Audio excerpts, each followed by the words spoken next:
Hi friends, I presume most of you have heard of a man called Banda Singh Bahadur. But do you know that the largest minar for religious purposes, that is the Fateh Burj, is built in his honor? Why would we? We rather relish the Qutub Minar, which was built by an invader celebrating his victory over India. Let me tell you his story. Banda Singh Bahadur was born Madhav Das in a place near Rajouri, close to Jammu.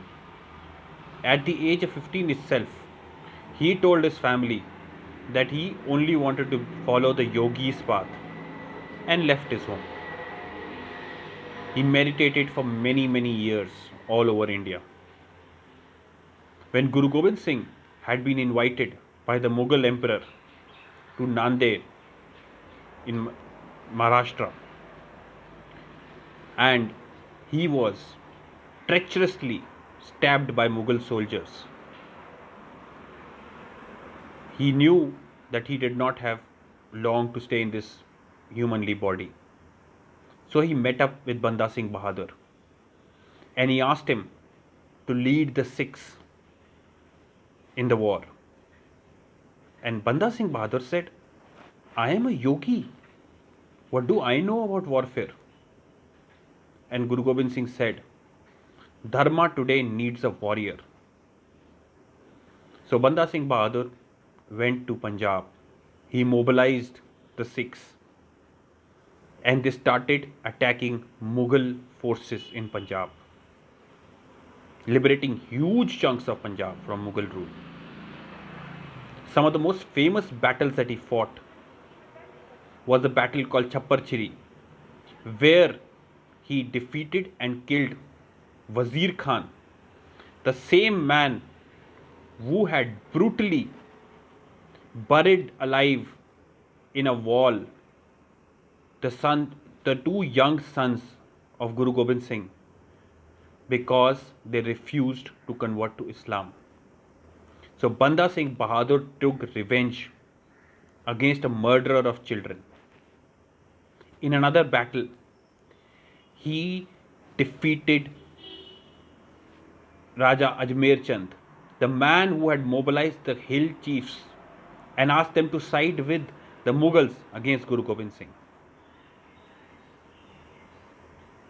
But one of his most famous acts of social justice, which I thought would have impressed the leftists in this country, was that he abolished the zamindari system wherever he went. He told the peasants that the land belongs to you and got it handed over to the tillers.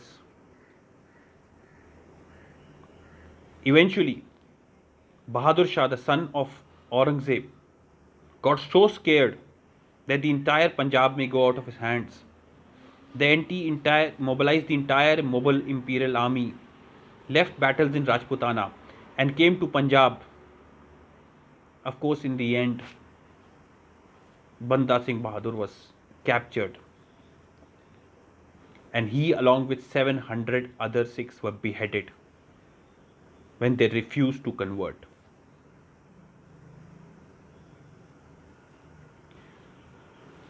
Punjab government built a monument at the site of the Battle of Chappar Cheri called Fateh Burj, taller than the Qutub Minar, in his honor. Now, the point is, there are hardly the level of visitors that one would have thought a hero like this deserved. Chappar Cheri is very close to Mohali near Chandigarh. All I want to say is this, that Banda Singh Bahadur may have died, but the spirit of revolt that he started led to, even after his death, spreading of Sikh power and Hindu revival in the Punjab. And soon the Punjab fell out of Mughal hands. I leave it to you to decide whether Banda Singh Bahadur deserves a much more prominent role in India's history or not, and why has he been left out significantly from there. Thank you.